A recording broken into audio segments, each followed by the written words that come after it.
नमस्कार, मैं डॉक्टर शिव कुमार प्रसाद। मेरा जो है चैनल है डॉक्टर एस के प्रसाद के नाम से है। मैं इस चैनल के माध्यम से उन बच्चों को मैं इंग्लिश पढ़ाना चाहता हूँ जो ग्रामीण क्षेत्र के होते हैं, जो बच्चे काफ़ी मतलब कि कह सकते हैं कि उनको कहीं न कहीं ट्यूशन नहीं मिल पाता है।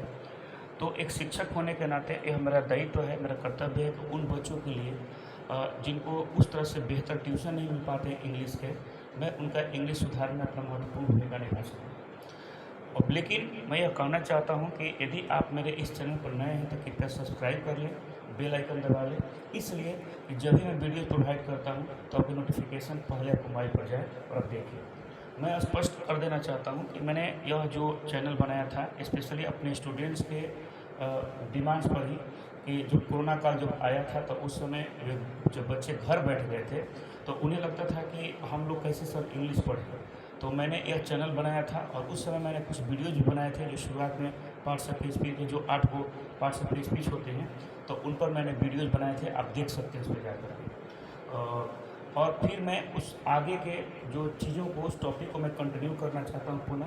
मुझे इस बात का हमेशा संज्ञान रहता है कि उन बच्चों के लिए भी कुछ कार्य किए जाएँ, तो उन स्टूडेंट्स के लिए जो कहीं ना कहीं इंग्लिश को ठीक से नहीं पढ़ पाते हैं। स्पेशली आपको देखेंगे कि बहुत सारे ऐसे चैनल हैं जहाँ पर लैंग्वेज लिटरेचर या कंपटीशन के नाम पर बहुत सारे सेट्स और मॉडल सेट्स बनाए जाते हैं और बच्चे कहीं ना कहीं उनकी जो एक जो समझ होती है वहाँ तक नहीं पहुँच पाती है, वो बोरिंग लगता है उन्हें और इंग्लिश नहीं पढ़ पाते हैं।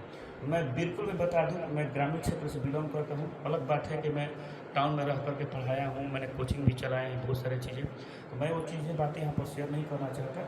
बस इतना ही समझ लीजिए कि आप मेरे वीडियोज़ को यदि लगातार देखते हैं तो आपको यह नहीं लगेगा कि कोई एकदम से बहुत एक्सपर्ट जो हैं टीचर्स हैं या वो कहीं ना कहीं प्रोफेशनल इस तरह से बता रहे हैं। मैं जैसे आप ग्रामीण क्षेत्र में ट्यूशन पढ़ाते हैं एक एक चीज़ों को, मैं उस तरह से बताने का, समझाने का प्रयास करूँगा।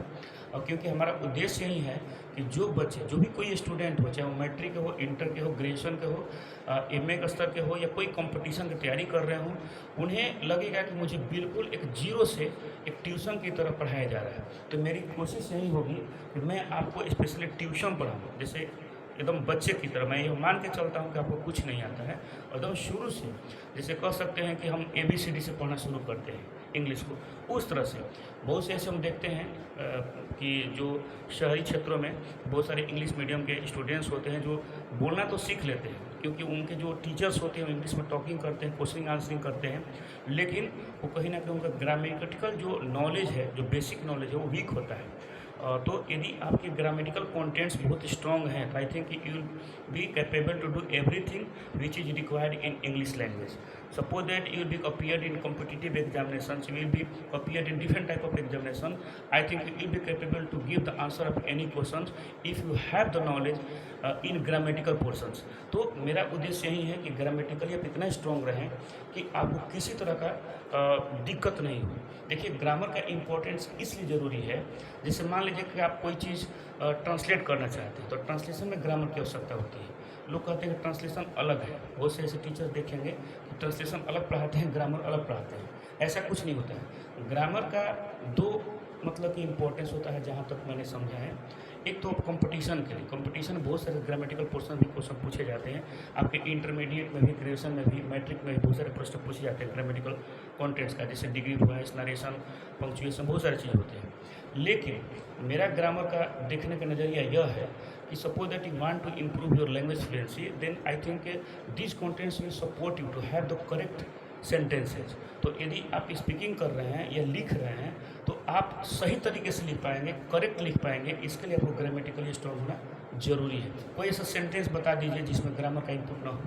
बहुत सारे स्पोकन क्लास करते होंगे तो कहा ग्रामर की जरूरत नहीं है, सिर्फ बोलते जाओ। नहीं, वो गलत बोल रहे हैं। वो इसलिए बोलते हैं कि आप ग्रामेटिकली जब डर बना के, फियर बना के रखेंगे तब बोल नहीं पाएंगे, इसलिए वो बोलते हैं। ऐसा नहीं कि बिना ग्रामर का एक सेंटेंस बना सकते हैं, कोई सेंटेंस बिना ग्रामर का दिखा दीजिए, ऐसा कुछ नहीं होता है। इसलिए ग्रामेटिकली स्ट्रॉन्ग रहेंगे तो लैंग्वेज को आप ही कंप्लीट कर पाएंगे।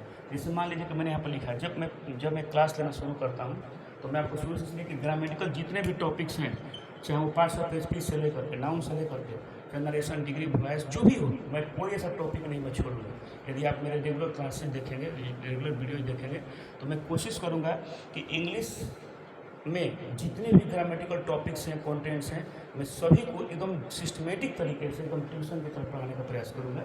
आप यदि लगातार जुड़े रहते हैं, हमारा एक तरह से सपोर्ट करते हैं, हमें एडमायर करते हैं, हमें कहीं ना कहीं अपना सपोर्ट और हमारे जो वीडियोज़ को देखते हैं, तो मुझे भी अपना एक तरह से सपोर्ट मिलेगा। मुझे लगेगा कि आप हमें इंस्पायर कर रहे हैं, मोटिवेट कर रहे हैं कि मैं और वीडियोज़ बना पाऊँ। इसलिए जैसे मान लीजिए कि आप ग्रामेटिकल टॉपिक्स पढ़ते हैं, तो उसके अंतर्गत बहुत सारी चीज़ें सीखेंगे। और साथ ही कुछ बच्चे जो होते हैं वर्ड्स को रटते हैं, वर्ड्स रटा नहीं जाता है। आप ग्रामेटिकल कंटेंट्स के साथ साथ रोज़ प्रतिदिन कुछ ट्रांसलेशन बनाएं। ट्रांसलेशन मतलब कुछ एक टॉपिक चुन करके कुछ उस पर लिखने का प्रयास करें। जैसे मान लीजिए अपने माइंड अपने ही बारे में कुछ लिख रहे हैं, तो लिखते लिखते आपको बहुत सारी चीज़ें आने लगेंगी। और छोटे छोटे ट्रांसलेशन शुरू करेंगे, तो ट्रांसलेशन के माध्यम से उसमें कुछ ग्रामेटिकल चीज़ें इनपुट होंगे, जैसे कि एक्सक्लूसिव वर्ब्स होते हैं, या फुल स्टॉप होते हैं, या नोट ऑफ इंट्रोगेशन होते हैं, एक्सक्लेमेशन होते हैं, कहाँ पर कैपिटल लिखना है, कहाँ स्मॉल लिखना है, कहाँ पर आर्टिकल्स यूज़ करने नहीं करने हैं। एक एक चीज़ बिंदुओं पर आप सीखते जाएंगे छोटे छोटे ट्रांसलेशन से। तो धीरे धीरे आपका जो है ट्रांसलेशन पर कमांड हो जाएगा। तो आई थिंक आप कोई भी चीज़ लिखना चाहें, बोलना चाहें, तो आसानी से कर सकते हैं। और उसी में ट्रांसलेशन के ड्यूरिंग में आपको वर्ड्स स्टॉक ऑटोमेटिकली बनते जाएंगे। जिस वर्ड्स को एक पर लिखेंगे, माइंड सेट कर लेंगे, इस वर्ड्स को हम इस तरह से रिमेंबर कर लें कि हाँ इसका मीनिंग क्या होता है। तो ट्रांसलेशन और वर्ड्स ये साथ ही में एक साथ चलेंगे। लैंग्वेज एंड कंपोजिशन के अंतर्गत क्या होता है कि बहुत सारे ऐसे एग्जामिनेशन होते हैं जहाँ पर पैसे जाते हैं, जिसको कंप्रहेंशन भी कहते हैं, जैसे प्रेसिस राइटिंग आता है, लेटर राइटिंग आता है, एसे राइटिंग आता है। तो इस पर लिखने के लिए आप यदि लैंग्वेज से स्ट्रॉन्ग है, आपके पास वर्ड स्टॉक है, तो कोई टॉपिक को आपको अलग से तैयारी करने की आवश्यकता नहीं है। आप एक बार लैंग्वेज को पढ़िए, मान लीजिए पैसे जाएंगे, तो पैसे को समझ लेते हैं अच्छी तरह से, तो आई थिंक कंसर्निंग जो नीचे क्वेश्चंस रहते हैं उसका आंसर आप इजीली दे सकते हैं। या मान लीजिए कि ऐसे लिखना है किस टॉपिक पर, तो देखेंगे कि 4 या 5 टॉपिक दिए रहते हैं। जिस टॉपिक पर आपको कम से कम 15 सेंटेंसेज 20 सेंटेंसेज आते हैं, तो आप अपने तरीके से लिख देंगे, that will be the best एसे।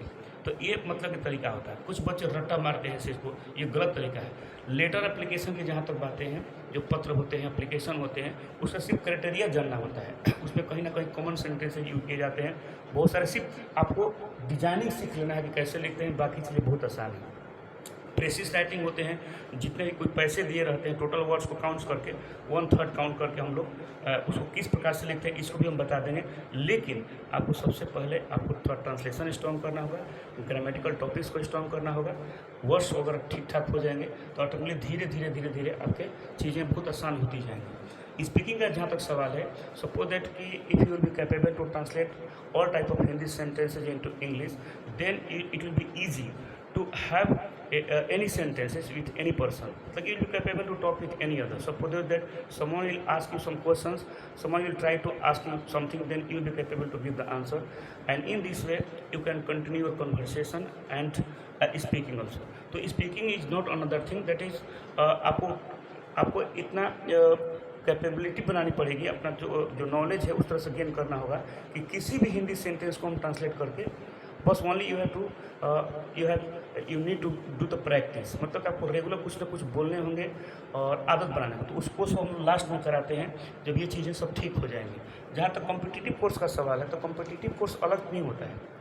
यदि आप ग्रामेटिकली स्ट्रॉन्ग हो गए, आपके पास वर्ड स्टॉक्स है, आपके पास ट्रांसलेशन कैपेसिटी है, स्पीकिंग कर सकते हैं, तो आपको कॉम्पिटिटिव कोर्स से अलग करने की आवश्यकता नहीं है। यानी इन चीज़ों को आप ठीक कर लेते हैं, तो आप जब प्रैक्टिस सेट बनाएंगे तो ऑटोमेटिकली लगेगा कि अरे तो कुछ नहीं है। जो हम यही मैं बार बार बोलता हूँ कि यदि ग्रामेटिकल टॉपिक्स आप ठीक कर लिए, तो आपको किसी भी चीज़ में किसी प्रकार की दिक्कत नहीं होगी। तो देखते हैं हम लोग हमेशा यूट्यूब पर या अदर सोशल साइट्स पर बहुत सारे कोर्सेज स्पीकिंग का कराए जाते हैं। बहुत सारे मतलब कि रेडीमेड ढांचे बना करके, स्ट्रक्चर बना करके दे दिए जाते हैं।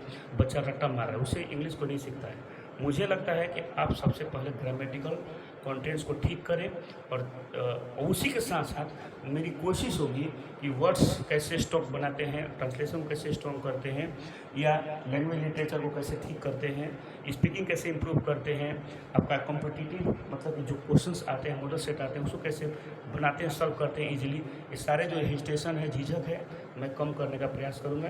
तो सबसे पहले आपको ग्रामर को स्ट्रॉन्ग करना होगा, और मेरी कोशिश होगी कि ग्रामर के जितने भी टॉपिक्स हैं मैं शुरू से लेकर के अंत तक अपने चैनल के माध्यम से पढ़ाने वाला हूँ। तो बस मैं आज मैं अभी कुछ वीडियोज़ नहीं बना रहा हूँ, जैसे मैं नेक्स्ट वीडियो लेकर आऊँगा कहीं ना कहीं एक बहुत ही इंपॉर्टेंट टॉपिक और शुरू से मैं पढ़ाने का प्रयास करूँगा। तो आप हमारे चैनल को सब्सक्राइब कर लें, बेल आइकन दबा लें, ताकि जब मैं वीडियोज़ बनाऊँ तो सीधे आपको नोटिफिकेशन आपके मोबाइल पर जाए और आप उस चीज़ को देखें। यदि किसी प्रकार की कोई कमी है, सुझाव है या कोई आपको थ्योरी है तो नीचे कमेंट बॉक्स में लिखें, ताकि मैं उसको इम्प्रूव करके नेक्स्ट वीडियो में उसको सही तरीके से मैं आप तक पहुँचा सकूँ। तो आज के लिए इतना ही, हम लोग मिलते हैं नेक्स्ट वीडियो में। बहुत बहुत धन्यवाद। Thank you everyone.